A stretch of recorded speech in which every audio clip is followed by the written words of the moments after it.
ठाणेकर मालमत्ता करदात्यांसाठी करातील व्याज माफी अभय योजना 31 डिसेंबर 2023 पर्यंत मालमत्ता करावरील 100% व्याज माफ, तसेच 1 जानेवारी ते 15 जानेवारी 2024 या कालावधीमध्ये मालमत्ता करावरील 75% व्याज माफ। त्याचप्रमाणे 16 जानेवारी ते 31 जानेवारी 2024 या कालावधीमध्ये मालमत्ता करावरील 50% व्याज माफ। तरी सदर व्याज माफीच्या अभय योजनेचा ठाणेकर करदात्यांनी लाभ घ्यावा। महानगरपालिकेच्या कोणत्याही संकलन केंद्रावर कर भरण्याची सोय आहे। एटीएम, डेबिट, क्रेडिट कार्डद्वारे कर भरण्याची सुविधा उपलब्ध करून देण्यात आली आहे। सोमवार ते शनिवार या दरम्यान सकाळी 10:30 ते सायंकाळी 5 वाजेपर्यंत संकलन केंद्राची वेळ असून करदात्यांच्या सोयीसाठी रविवारी संकलन केंद्र सकाळी 10:30 ते दुपारी 1:30 वाजेपर्यंत सुरू ठेवण्यात येत आहेत। यासोबतच ठाणे महानगरपालिकेच्या propertytax.thanecity.gov.in या संकेतस्थळावर ऑनलाईन पद्धतीने मालमत्ता कर भरण्याची सुविधा उपलब्ध करून देण्यात आली आहे। तसेच गुगल पे, फोन पे, पेटीएम आणि भीम ॲपद्वारे आपला कर सुलभतेने जमा करू शकता। ठाणे महापालिका क्षेत्रातील सर्व करदात्यांना विनंती आहे की आपण या व्याज माफी अभय योजनेचा जरूर लाभ घ्या आणि आपला मालमत्ता कर लवकरात लवकर महापालिकेमध्ये जमा करून महापालिकेस सहकार्य करा। धन्यवाद। आपली माणसं, आपला देश, पाहत रहा जनादेश। सध्या कृषी विभागावर मी बोलणारच आहे। एकतर पीक विमाची कंपन्या काही काम करत नाही आणि फोन उचलत नाही, पण एक रॅकेट नवीन माझ्या समोर जे आला त्यात असं आहे की आमच्याकडं डाळिंबचं उत्पादन फार मोठ्या प्रमाणात आहे। फलबाग विमा म्हणून एक योजना असते, त्या योजना अंतर्गत SBFC बँक ॲग्रो इन्शुरन्स कंपनीने काही दलाल लोकांना हातात धरले आणि ते दलाल माझ्या मतदारसंघात फिरतात, ज्याच्याकडे शेती नाही, ज्याच्याकडे काही नाही आहे अशा लोकांना हातात धरतात आणि सांगतात तुम्हाला EGSमध्ये काम देतो, त्यांच्याकडून आधार कार्ड आणि पासबुक घेतात आणि मग ते पैसे, इन्शुरन्सचे पैसे त्या अकाउंटमध्ये येतात। 40% बँकचे कर्मचारी, जे अधिकारी, 40% दलाल आणि 20% त्या लाभार्थीला भेटतात। पण माझा प्रश्न हे आहे की ज्याला शेती नाही, ज्याला काही नाही, तुम्ही इन्शुरन्स करता कसा? एक, तुम्ही जर इन्शुरन्स केला तर तुम्हाला जाऊन बघावं लागतं की डाळिंब आले की नाही, नुकसान झाले की नाही, त्याला काय हे झालं, हे सर्व बघावं लागतात, पण ते बघलं नाही। मागच्या वर्षी असंच 20,000 लोकांना त्याने असेच पैसे दिले, 10,000 कोटीपेक्षा जास्त दिले आणि यावर्षी 10,000 कोटीपेक्षा जास्त आहे। जे इन्शुरन्स कंपनीचे अधिकारी आहेत त्यांचे नाव मला माहीत आहे, जे दलाल लोक आहेत त्यांचं मला नाव माहीत आहे आणि जे लाभार्थी त्यांचंही नाव मला माहीत आहे। मी आता हाऊसमध्ये बोलणार आहे, जर गव्हर्नमेंटला माझी रिक्वेस्ट आहे, यात सखोल चौकशी केला पाहिजे आणि कृषी सेक्रेटरी गेडान साहेब, मी स्वतः त्यांना भेटून याची सखोल माहिती देणार आहे आणि त्याच्यावर त्यांनी कारवाई केली पाहिजे। या सगळ्या घोटाळ्यामध्ये जिल्हा पातळीवरची जी शासकीय बघा विभाग आहे ते सामील आहे का असं वाटतं? मला तेच डाऊट आहे की कृषी विभाग बी सामील असेल, म्हणून मी जे बोलतो ना की आता हे एवढा मोठा रॅकेट आहे, 10,000 करोडपेक्षा जास्त लोकांना ते बोगस इन्शुरन्स दिलेले आहे। मागच्या वर्षी बी दिले ना, ह्या वर्षी बी दिले। मी धनंजय मुंडे सन्मान्य कृषी मंत्र्यांना ते बोलणार आहेत आणि यांना कोणाचाही वरद असते म्हणून हे काम चालू आहे आणि जालन्यामध्ये फार मोठा रॅकेट जालना शहरात आहे, आणखीन कुठे हे मला माहीत नाही, पण मोठ्या प्रमाणात आहे। आज अर्थसंकल्प सादर होतोय, शेतकऱ्यांना काय हाताशी लागेल असं वाटतं? आता मागच्या अर्थसंकल्पचे 49% या लोकांनी खर्च केलेले नाही। मागचे आम्हाला दुष्काळचे पैसे भेटले नाही, अतिवृष्टीचे पैसे भेटले नाही। आता अर्थसंकल्प फक्त खुश करण्याचं काम, ओनली बस या चॉकलेट आणि काय 7 तारखेनंतर आचारसंहिता लागणार, काही नाही, फक्त घोषणा आहे आणि हे अर्थसंकल्प वाचून नंतर तुम्हाला शेअर सांगणार आहे। थँक्यू।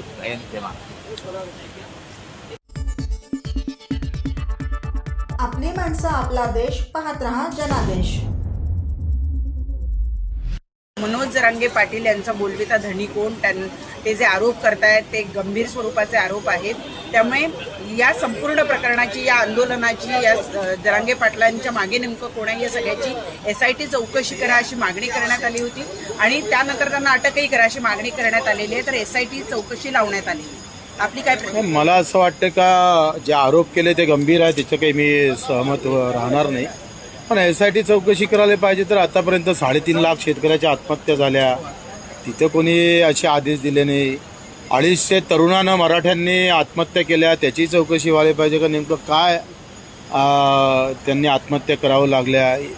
ठीक आहे ना, आपण मनोज जरांगे पाटलांची जर SIT चौकशी, ते कोण बोलतं धनी आहे ते काळात असं मला वाटतं ह्या बाकी बाबतीत पण त्याच्यात ते अंतर्भूत केलं पाहिजे. 250 मराठ्यांनी पोरांनी आत्महत्या का केल्या, त्याचे काय कारण आहे, त्याची चौकशी करायची गरज नाही आहे. त्याची चौकशी केली पाहिजे. सातत्यानं आरोप केला जातोय की राजेश टोपे यांच्या कारखान्यावर जी जाळपोळ झाली त्याचं कट कारस्थान रचलं गेलं होतं. याच्या मागे जे काय शरद असन पवार आणि असं राजेश जाळपोळीचं कटकार असन कोणी रचलं असन तर त्यावर कारवाई झाली पाहिजे. टोपे. आणखी एक महत्वाचा मुद्दा की मनोज जरांगे पाटील यांच्या बरोबर बोलायला, चर्चा करायला कोण कोण जात होते, की कुणाची माणसं होती, याचीही चौकशी करा असंही त्याच्यामध्ये म्हणण्यात आलं. कुठेतरी तुमचाही उल्लेख आणि मंगेश चिवटे यांचा उल्लेख करण्यात आला. नाही, मला असं वाटतं का आम्ही जे काही आहे पहिल्यांदा मी एक कार्यकर्ता म्हणून गेलो होतो उपोषणच्या वेळेस, आणि मग नंतर आपण सरकार म्हणून गेलो. त्याच्यानंतर आम्ही जे गेलो आहे ते एक तर सरकार म्हणून गेलो असेल आणि व्यक्तिगत म्हणून गेलो असेल, तर ही आरपार होऊ दे ना चौकशी. आम्ही काय भडकवलं असेल, काही केलं असेल, असं सरकारचं मत असेल तर काही प्रॉब्लेम नाही. बच्चू कडू साहेब, जो अजय महाराज जे आंदोलन हे करतायत, जरांगे पाटलांवर प्रथम भूमिका मांडली, हे खरं तर प्रहार संघटनेचे होते. तुम्ही त्यांना प्रहारमधून काढलं अशी देखील बातम्या आल्या.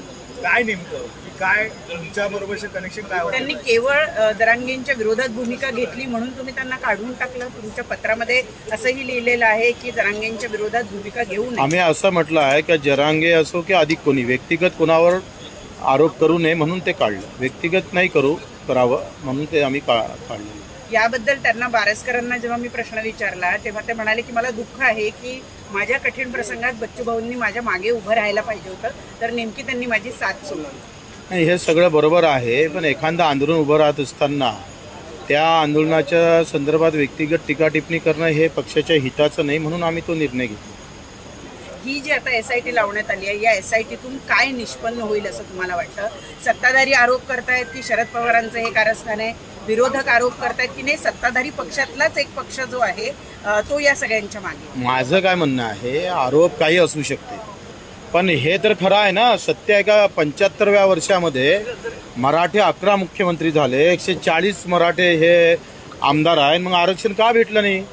तो भाग जो पाहिला सरासरी मराठवाड्यातला सगळ्यात जास्त त्याच्यात प्रभावित आहे, त्या भागातल्या लोकांना एकानं आरक्षण भेटलं नाही. हे सत्य पाहिलं पाहिजे ना.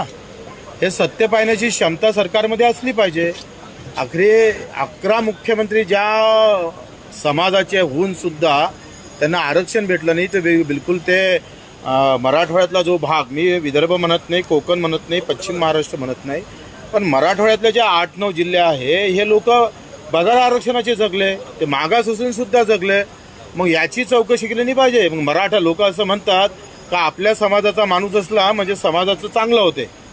मराठा समाजाचे 11 मुख्यमंत्री झाले, 140 मराठा आमदार असताना आरक्षण का भेटू शकलं नाही, हा महत्वाचा विषय. मग 20 तारखेला जे आरक्षण दिलं गेलं त्या आरक्षणातून काहीच साध्य झालं नाही असं तुम्हालाही वाटतंय? नाही, बिलकुल नाही, असं नाही आहे. शिंदे साहेबांना जे छातीले माती लावून आरक्षण दिलं आणि कायदा केला तो टिकणारे आहे. जसं शिंदे साहेबांना छत्रपती शिवाजी महाराजची शपथ घेतली, तशी फडणवीस साहेबांना प्रभू रामचंद्रची शपथ घ्यावी आणि एकदा हा महाराष्ट्राचा सर्व प्रश्न निकाली लावावा. उलट चांगलं आहे ना, मराठा म्हणून जर आरक्षण भेटलं तर OBC आणि मराठा हा वादय संपुष्टात येईल आणि राज्यामध्ये जे काही आज संभ्रम निर्माण आहे तो संभ्रम पण खतम होईल. तुम्ही थेट आरोप कुठेतरी करताय सरकारवर. तुमचा उत्तराचा रोग जो आहे तो पुन्हा एकदा फडणवीसांकडे दिसतोय. तुम्हाला असं म्हणायचं आहे का की मुख्यमंत्री बिलकुल नाही. देऊ इच्छितात मला आणि वाटतं फडणवीस देऊ मुख्यमंत्र्यांनी देत जसं नाहीये? शपथ घेतली तसं संभ्रम निघासाठी फडणवीस साहेबांनी शपथ घ्यायला काय हरकत आहे? नाही, तुम्ही ज्या पद्धतीने SIT मी काही वाईट नाही म्हटलं, तुम्ही ते उलटं घेणार मला माहित आहे, पण मी सरळच सांगतोय. बच्चू भाऊ, तुम्ही ज्या SIT संदर्भात बोलतायत, कारण की सरकारने आता मनोज जरांगेची SIT सांगितली, मराठ्यांचे जे आतापर्यंत मृत्यू झाले त्यांची SIT तुम्ही म्हणताय, शेतकऱ्यांची SIT, म्हणजे कुठेतरी अशा पद्धतीने जर सरकार भूमिका घेत असेल तर तुमचा त्याला विरोध आहे का? की एवढं माझं आंदोलन काय उभं मत आहे का आखरी एखादं आंदोलन कुठं न्यायचं काय होत असेल, त्याच्यातल्या काही चुका झाल्या असेल, मुद्दामून ते ताणून ठेवल्या जात असेल किंवा जाणीवपूर्वक सरकारला बदनाम केल्या जातं, याच्यासाठी त्या कोणीतरी त्याच्या पाठीमागचा बोलता धनी कोण आहे ते पाहायचं असेल.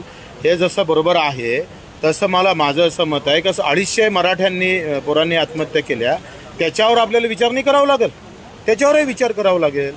पण या सर्व गदारोळामध्ये शेतकरीला जी मदत मिळायला पाहिजे होती अवकाळीमुळे, त्यांना कुठेतरी ही मदत मिळत नाही असं वाटतं तुम्हाला? कसं आहे, माझं तर असं मत आहे, त्या अवकाळी मदतीपेक्षा केंद्राच्या धोरणामुळं राज्याचं शेतकऱ्याचं, देशातल्या शेतकऱ्याचा कोटी रुपयाचं नुकसान झालं. आज उद्या पंतप्रधान यवतमाळला आहे आणि यवतमाळला त्यांनी शपथ घेतली होती मागच्या 10 वर्षा अगोदर का 50% नफा देऊन आम्ही भाव काढू.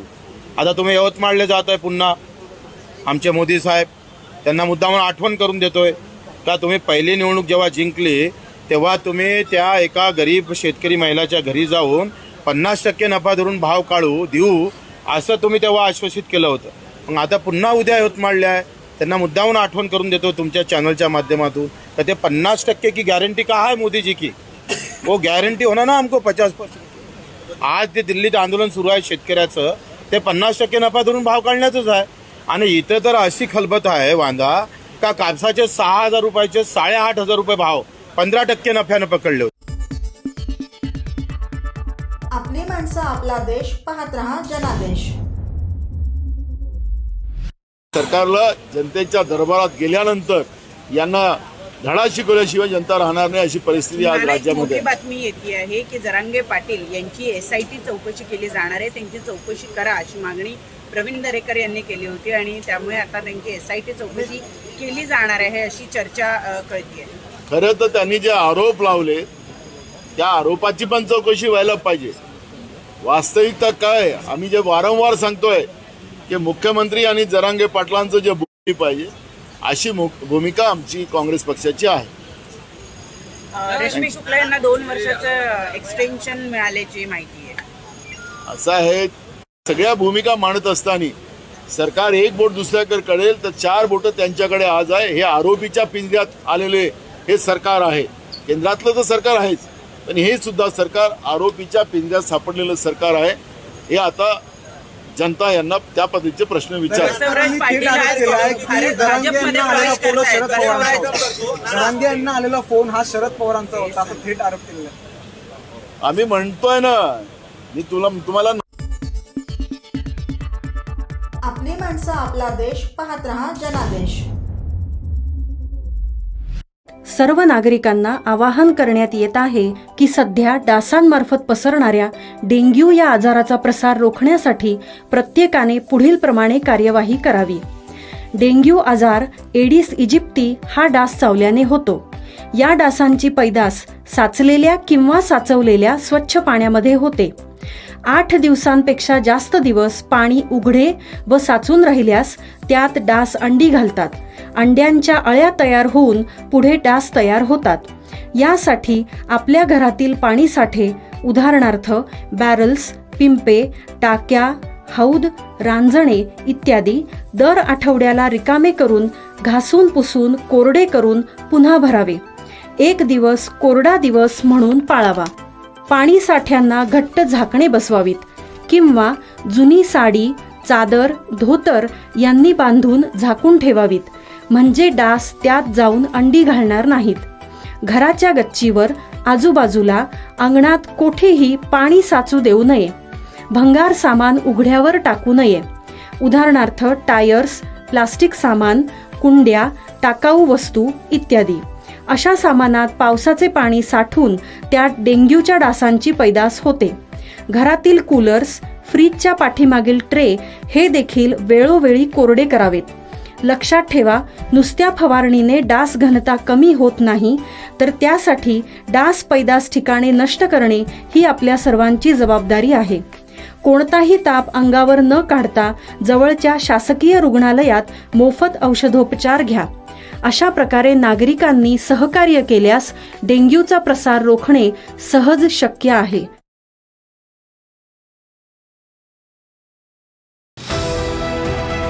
TJSB सौर शक्ती कर्ज, गो ग्रीन, करा वीज बिलावर बचत. आकर्षक व्याजदर, 84 महिने परतफेड कालावधी, 80% लोन, व्यावसायिक आणि उद्योजकांकरता सुद्धा. अधिक माहितीसाठी तुमच्या जवळच्या शाखेला भेट द्या किंवा संपर्क साधा. 1800-223-466 आणि 1800-266-3466.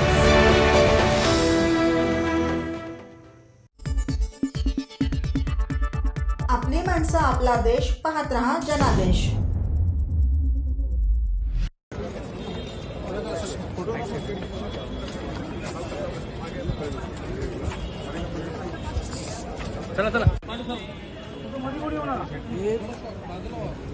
कॅमेरा खाली घ्या, कॅमेरा कॅमेरा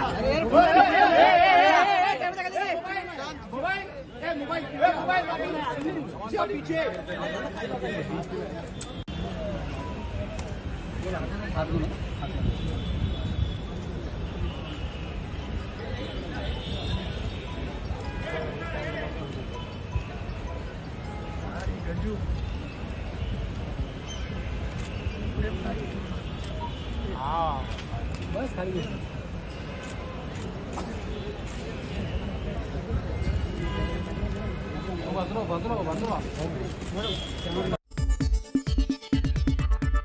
आपली माणसं आपला देश पाहत रहा जनादेश.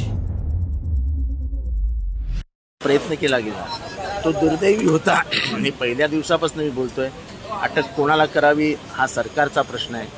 त्याच्यामुळे ह्या प्रकरणामध्ये कोणी काय केलं हे माझ्यासारख्या एका छोट्या कार्यकर्त्याला व्यवस्थित दिसतंय. जरांगे पाटलांच्या बाजूला बसायचं कोण, सगळं व्यवस्थित उघडं चित्र आहे. त्याच्यामुळे यावर काही फारसं भाष्य करण्यासारखं काही नाही. फक्त एक ह्या विधानसभेचा गेले साधारण 23-24 वर्ष सदस्य असल्याने असंसदीय भाषा कोणीच वापरू नये या मताचा मी आहे. दरेकरांनी थेट आरोप केले आहेत. शरद पवार यांचे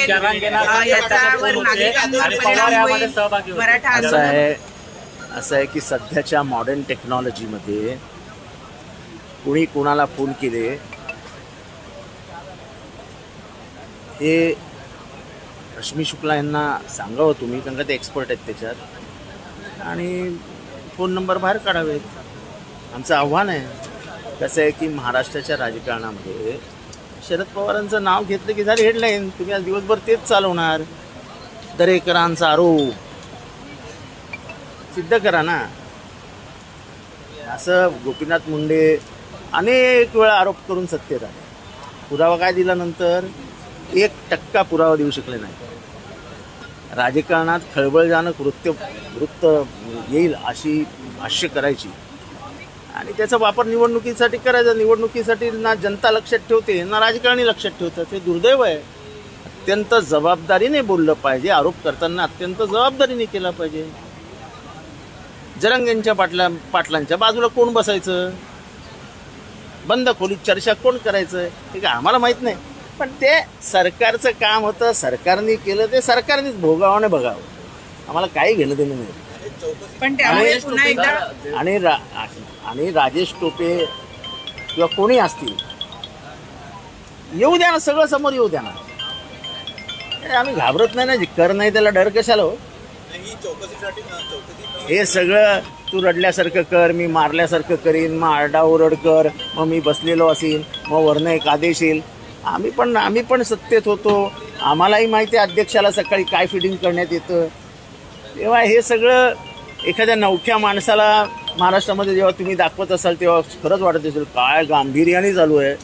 हे सगळं ठरलेलं असतं. सकाळी कोणी ओरडायचं, कोणी बोलायचं, कसं बोलायचं, मग अध्यक्षांनी कसं बंद पाडायचं सभागृह, मग त्याच्यानंतर अध्यक्षांनी काय येऊन बोलायचं, हे सगळा स्टेज मॅनेज शो होता.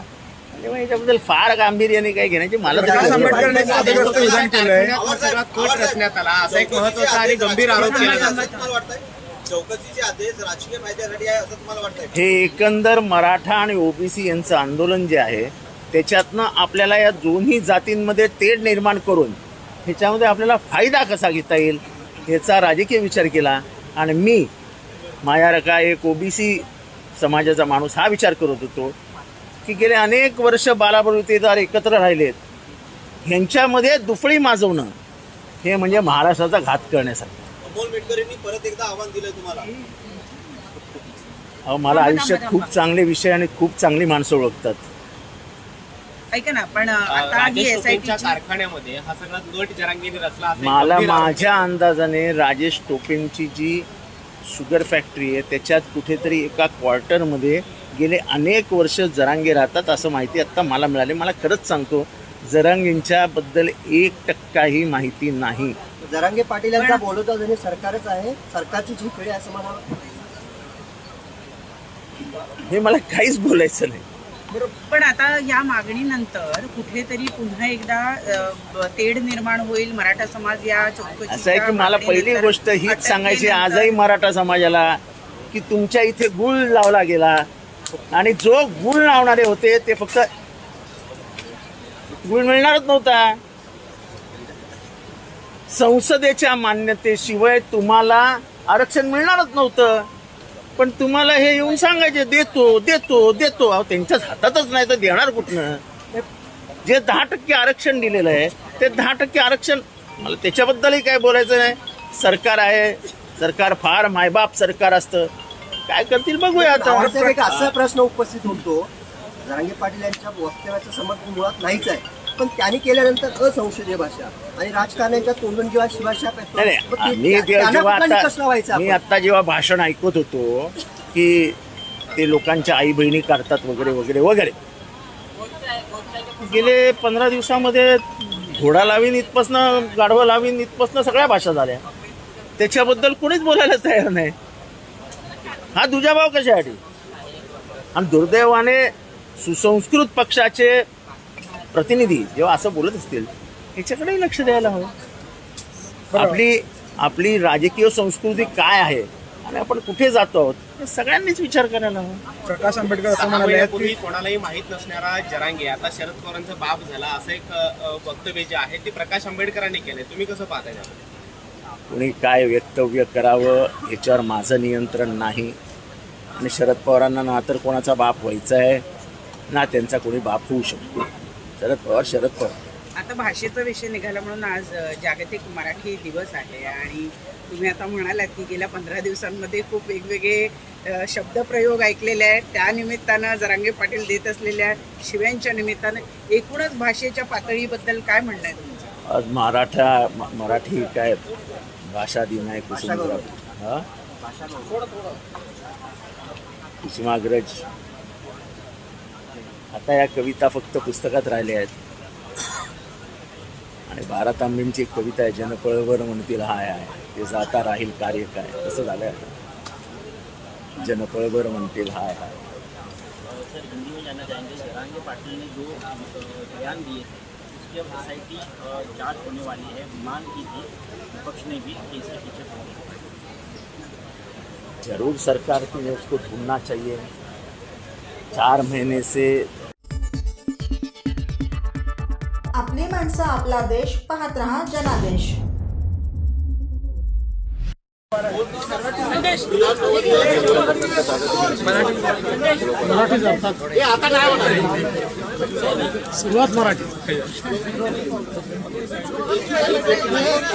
आज अंतरिम अर्थसंकल्प वित्तमंत्री आणि उपमुख्यमंत्री अजितदादा यांनी मांडलाय, सादर केला. त्यांचं मी मनापासून अभिनंदन करतो. आणि हा जो 4 महिन्याचा अर्थसंकल्प असला तरी सुद्धा सर्वांना न्याय देणारा, सर्व घटकांना न्याय देणारा, सर्व समावेशक असा अर्थसंकल्प आहे. मी हेही मुद्दाम सांगेन की आदरणीय देशाचे प्रधानमंत्री मोदी साहेबांच्या विकसित भारत या संकल्पनेला एक पूरक असा हा अर्थसंकल्प आहे.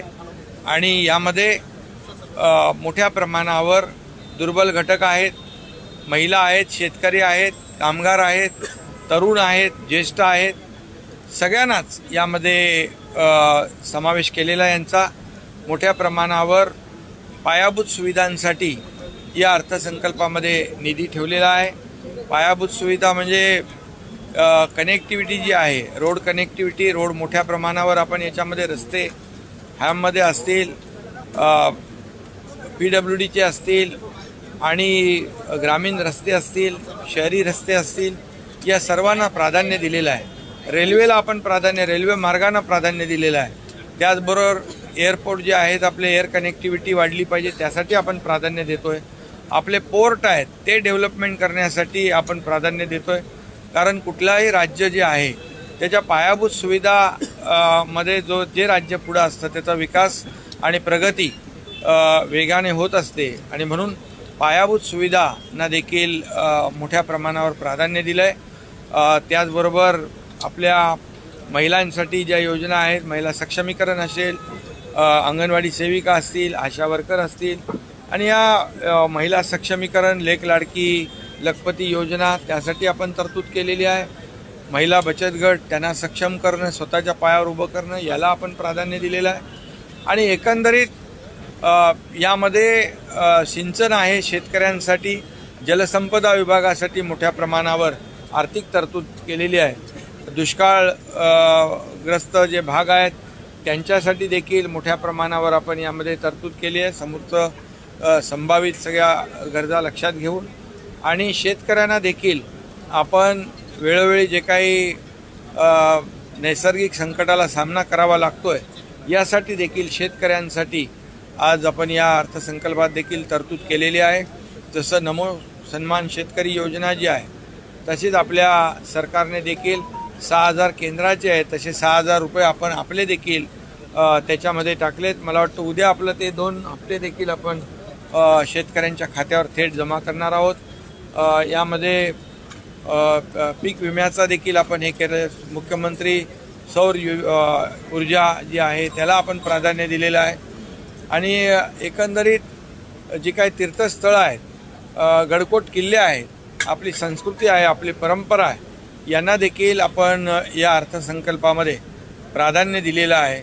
मोठ्या प्रमाणावर पर्यटन स्थळांना चालना देण्यासाठी त्याच्यासाठी तरतूद आपण केलेली आहे.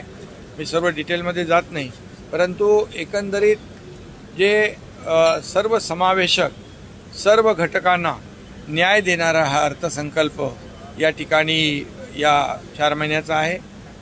आणि या नागरिकांना, या महाराष्ट्रातल्या जनतेला याचा नक्की फायदा होईल. त्याचबरोबर आपण अयोध्या आणि श्रीनगर या ठिकाणी महाराष्ट्र भवन देखील बांधतोय. आपले हजारो लाखो लोक जातात. आज अयोध्यामध्ये राम मंदिर झालंय आणि त्या दृष्टीने आणि त्यामध्ये खूप मोठ्या प्रमाणावर आपल्या रामभक्तांना देखील फायदा होईल. करोडो रामभक्तांचं स्वप्न आदरणीय मोदी साहेबांनी पूर्ण केलेलं आहे. आणि म्हणून या सगळ्याच बाबी लक्षात घेऊन आपल्या स्पोर्ट्स जो आहे खेळ त्यांना देखील आपण जे खेळाडू आहेत आपल्यामध्ये, खेळाडूंमध्ये खूप चांगलं टॅलेंट आहे, पोटेन्शियल आहे, परंतु त्याला मदत पाहिजे, प्लॅटफॉर्म पाहिजे. आपण ऑलिम्पिक भवनचं भूमिपूजन पुण्यात केलेलं आहे आणि म्हणून या सर्व बाबींना स्पर्श करणारं हा अर्थसंकल्प आहे. सर्वसमावेशक या राज्यातल्या प्रत्येक घटकाला न्याय देणारा हा अर्थसंकल्प 4 महिन्याचा असला तरी सुद्धा तो मांडलेला आहे. म्हणून मी पुन्हा एकदा वित्तमंत्री महोदयांचं अभिनंदन करतो आणि आमचे दुसरे उपमुख्यमंत्री देवेंद्रजी त्यांचंही अभिनंदन करतो. एक सरकारने एक सर्वसमावेशक असा अर्थसंकल्प सादर केलेला आहे. उद्धव ठाकरे म्हणाले हा इंटरिम बजेट नव्हता तर तो पूर्ण बजेट आणि घोषणांचा पाऊस होता. म्हणजे आता निवडणुका समोर आहेत म्हणून बजेट करायचं नाही आणि त्यांना विरोधी पक्षाला दुसरं काय. ज्यावेळेस त्यांच्या सरकारमध्ये होतो आम्ही दोघं, मी त्याचा अर्थसंकल्प केला की ते माझं कौतुक करायचे, फार छान आहे, फार छान आहे. आता मी इकडे म्हणून ते म्हणतात तसं त्याला काय अर्थ नाही.